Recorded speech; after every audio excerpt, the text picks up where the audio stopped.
Hey everyone, this is Cardfight bringing you another standard match. Today we have a really good game against my teammate Joshua. He is playing Chronojet on the left, as he always does, and it seems like he will never give up. But on the right, we do have myself playing Avantgarda. Thanks to everyone who voted in my little poll of which deck I should actually start casting and do a deck profile of. Before I get into things, the deck profile will happen.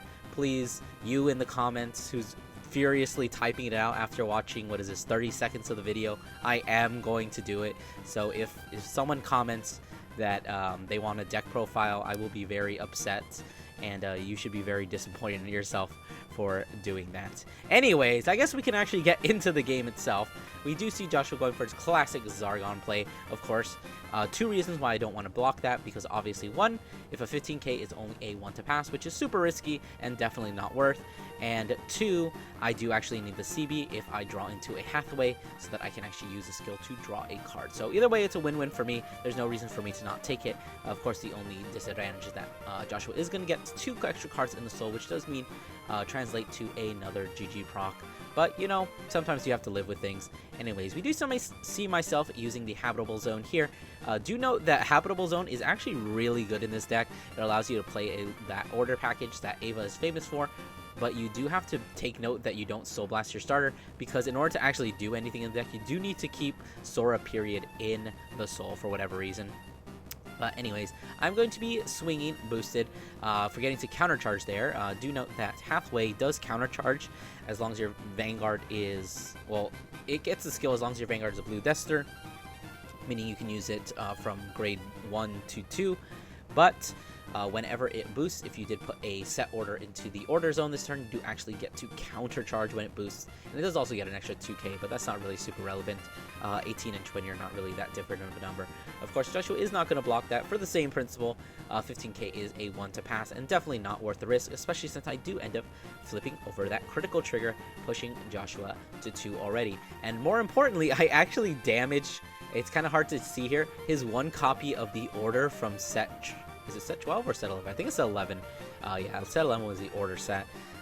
Kind of mediocre in that sense, but anyways, taking another damage here. Even though I don't super need to, I could totally get away with just having 1 damage thanks to the Hathaway in the back row countercharging me all the time, but I figure I might as well have it there just in case I want to go for funny shenanigans. Using the Habitable Zone again, Soul Blasting out the grade 2. Unfortunately, I did actually draw into the grade 2 order, meaning that I will not be able to actually search out here, so I'm just going to use the Habitable Zone. Theoretically, if you don't search, you can actually call out the ride line, but most of the time I will not do that, just because the soul is just that much more valuable than actually just having, you know, an extra unit, and there are much more units than calling like just an 8k or 10k vanilla. Anyways, using the skill of Avantgarda, putting the Sure Strike or whatever it's called into the soul, giving my Vanguard an extra 10k. This is usually the play I go for because it gives you the most amount of power on your Vanguard, and your first grade 3 turn is always going to be your weakest, since you don't have you really don't have an easy way to access Death Winds, and you do need to hit in order to actually restand. Not until you get to turn 4 when you have guaranteed restands. And in any sense, Death Winds is like not that good because you don't have a guaranteed 2 swings. But we do see the promo coming on out. Her skills on place, you do actually get to Soul Blast a card, but only if you have put a card from order to soul this turn. You Soul Blast that card, and then you search your deck or drop for a card with a different name than the card that was put into the soul. So finally catching up here, we are going to be calling out the Operator, counterblasting 1, and discarding, I believe that was a Chalice, discarding a Persona Ride to get another Persona Ride, so just deck thinning really in this instance. I just want to be able to, well, I'd say this is one of the strengths of Avantgarda, that we actually do have a lot of cards that allow you to deck thin, and it feels like every single card in the deck almost just replaces itself. Hathaway, you call it, you draw a card. The grade 2, you call it, you get a card. So you don't really lose that much advantage. As you can see, I have a really big hand right now, despite calling 3 units to the board, and I was able to deck thin out 2 cards, and things are going pretty swimmingly for me. So we are going to be seeing Chronojet going to his first stride, counterblasting the 1, bot decking the Hathaway, which is kind of unfortunate, but you know, I have 2 open CB. I don't really need to worry about CB for now. We did actually see Joshua block my attack, so I didn't get the restand. The Promo Girl is also an amazing attacker because every single time your Vanguard attacks it, she gets an extra 5k. So that turn, it was only one extra instance of 5k, which is kind of unfortunate. You did see me misplay a little bit where I put the trigger on her, whereas I should have kind of put it on the operator so that he could actually hit, since he was only at 10k this turn. But, you know, it's a small misplay. Hopefully it doesn't punish us. You can see I have plenty of cards in hand in order to survive this attack. And we do see Joshua hurting here quite a bit, so that grade 1 would get an extra 5k if he had played an order this turn. But since his one copy of the order is in the damage zone, he can't actually get it from drop or deck, meaning he can't play that order, meaning he can't soul charge 1 and give something 5k, and that's grade 1 is going to stay at an 8k base, making it a 23 as opposed to the all-important 28, so that's going to be an easy 15k guard from me. We do see the upstream converting itself into a GG using the GG skill. We have plentiful souls thanks to that Zargon in order to draw the card, and of course GG is going to get an extra 5k. And then we're looking at the Fate Rider, going to be swinging at the Vanguard, using the skill to bot deck the GG we just called, almost forgetting to boost with the Zargon, although it doesn't really matter because I am just going to be PGing this. Discarding, I believe that's an extra copy of Death Winds I had in my hand. So time leaping the GG into the upstream Dragon, clearly the best target, and then giving the extra 5k to the upstream as well. Pretty typical. We could have given the extra 5k to the Ballot to make it a magic number, but at the same time, don't forget the crest. So because a card was now put on the bottom of the deck of being that upstream, Ballot is going to get an extra 10k, making him 28 with the power of the crest. So that's going to be a pretty magic number, and that's not even accounting for any triggers. But despite that, I still do have plenty of cards in my hand, as we saw there. I just played them out. I forgot to count them. I was too distracted with what I was saying. And finally, Joshua is done shuffling. So we're going to see his drive track. It's going to be that cat, cycle card, and another Balif. So 3 nothings in a row. Very typical for Joshua. And he's going to be swinging this 25. Another card, another one that's easy to block. So I'm just going to hit the 15k shield, as the upstream is going to go back into the deck and come back out as a GG once again. Now we do have more than enough soul to actually proc the GG skill, so we are probably going to be using that. So a pretty good turn from Joshua, outside of the fact that he doesn't have his order, which made him very big sad. But overall, you know, got the triple drive, double GG procs, the upstream, and we did, well, so far we haven't pushed a single damage, but this Balif is looking to hit its mark as it swings for 46 at the Vanguard, going to be taking that and going to 3. So as of this point, things are going really well for me. I've been able to kind of tempo the game to my style as I draw into another Hathaway, drawing another card, and I believe I just drew into another copy of that girl as I play the Death Winds, shove it to soul in order to activate its skill, and draw another card. So that's another card that technically replaces itself. All the orders do replace themselves, because as soon as you play them, you can shove them into soul with Avantgarda and just draw another card. As we do see the skill, the grade 2, I unfortunately do have to add the sure kill strike back to my hand, and we did see Joshua push his damage zone just out of view, so thanks for that, Joshua. But anyways, this is looking to be a super powerful turn as I flip over front and a critical trigger, giving an extra 10k to my entire front row and on the first attack, and an extra 10k to my right side column, giving the critical to my Vanguard, meaning that Joshua has to block this next attack, as I'm going to use Avantgarda's skill to restand it and swing again for an even bigger number, a 58, which is just going to be PG'd, flipping over the top card, hitting into another PG. So I'm looking pretty good. These numbers are getting super big, and they would be even bigger if I had managed to actually get a habitable zone, because I would have been able to search out my grade 2 and play it. I think I actually drew into it and discarded it, so if I had been able to play that, I would have been able to have 2 60k columns here with the operator boosting. But Joshua is going to be taking the first one, hitting into the defensive, and then the second swing is going to be at 60, which, even though we had that defensive, is still going to be calling for his OT, because that is still just a very massive number. Double triggers are pretty good, in case you didn't know. But anyways, we see another Hathaway going to the bottom of the deck thanks to that stride skill. The Balif is now going to be starting off at that 10k, and now that it is second stride, we are going to be at plus 10k. So essentially just Persona Ride power. As you saw me remember that I needed to use Hathaway's skill last turn. But you can still see that hand, right? That is a lot of cards in hand for me, so I'm not really sweating this turn. Not only to mention I am at 3, I can take 2 more damage this turn. And with the size of my hand, I can easily decide where I want to take damage, as we do see the first swing for 33. So kind of concerning. That is like a 2-card guard no matter what. Thankfully, I do have that front, which I am going to commit, as well as the intercept. Kind of sucks that I have to intercept with the girl, but I think I do actually have another one in hand, so I'm not really sweating it. The upstream is going to just kind of deck thin here, convert to another one of the grade 1s in the standing position, as we use the Fate Rare skill to time leap the GG, and then of course, just like last turn, put it back into an upstream dragon, so giving it another 15k, making that a very good 45, and with the boost 53 column. And then Balith is still sitting at 2333, and then he also is going to get the booster, so that is going to be around 46, not counting any triggers. Now I did manage to draw into my Elementario, and thanks to the fact that we are still Chronojet meta, it is going to be absolutely free for me to use, meaning that I can still keep my massive hand, which is slowly dwindling away, but at the same time, you know, I'm able to basically guard against all the most important attacks and make it so that I have a very good chance of living this. And then do note that Joshua is at 5 now, meaning that his next turn is going to be very desperate, as we see a PG, one of the grade 2s from the order package, and a draw trigger, drawing a card and then choosing where we want to give the power. Looks like we are going to be giving it to that Balith, giving him another 10k. So he's now sitting at a very pretty 48. Yeah. Interesting. I guess we could have swung the upstream first, but technically Balith is a little bit smaller, so that makes sense.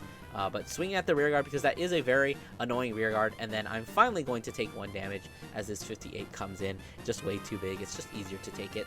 I'm going to be starting off my turn as soon as Joshua decides whether he wants to use upstream or not, and he's going to opt to not. And so once again, we see me Persona Ride, because like I said, we do a lot of deck thinning in this deck. There's a lot of draw, a lot of cards replace themselves.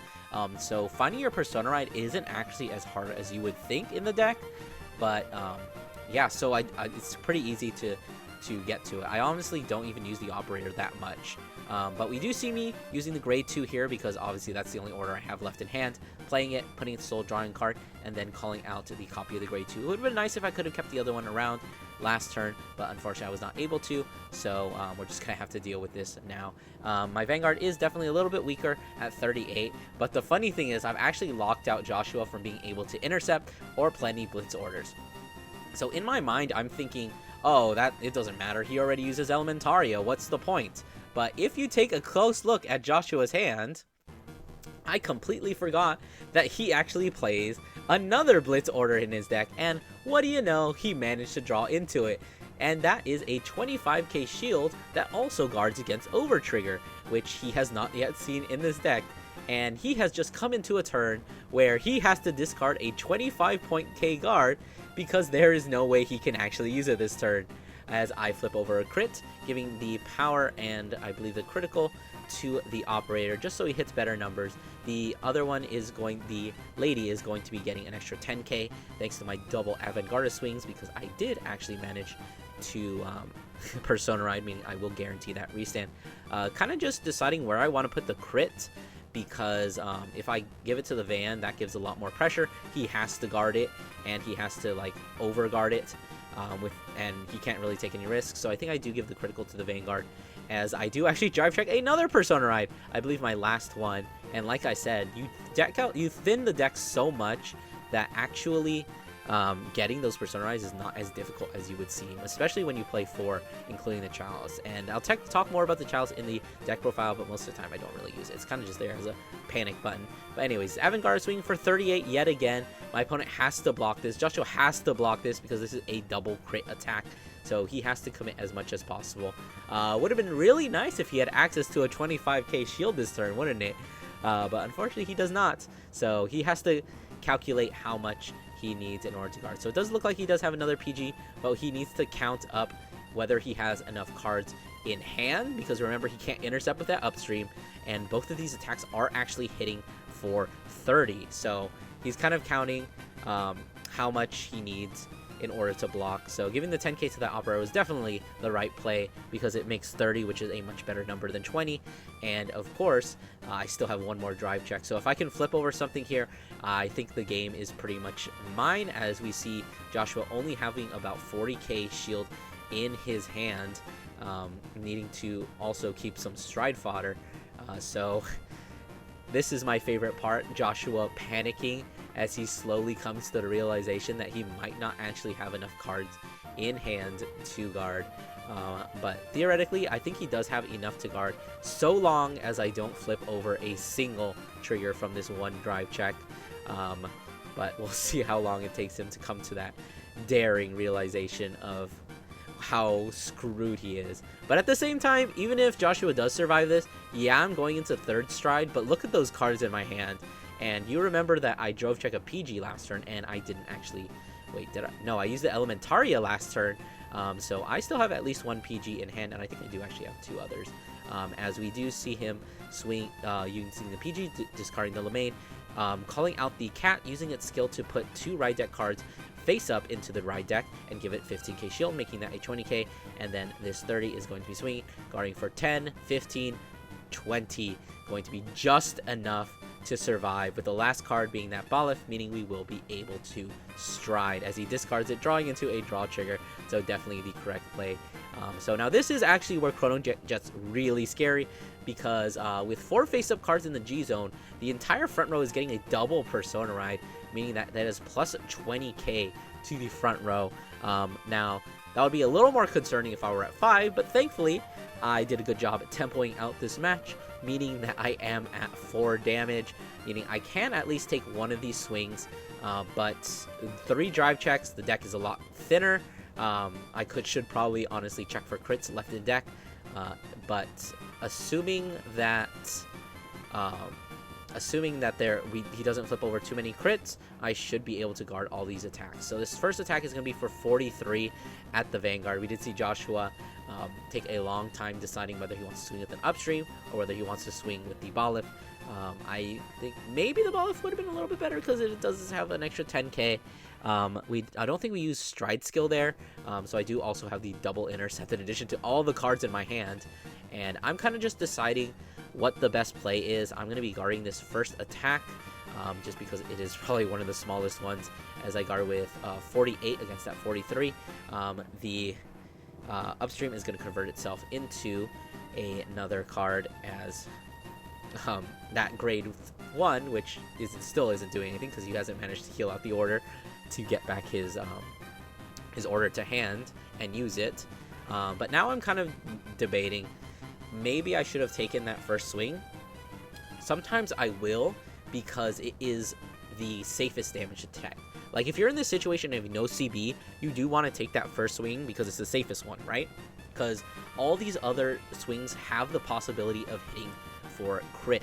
So if Joshua flips over 2 crits here, I will have to guard both of these other attacks. So I could have kept that in mind and actually not guarded the first swing, and I think I would have been totally fine to do that.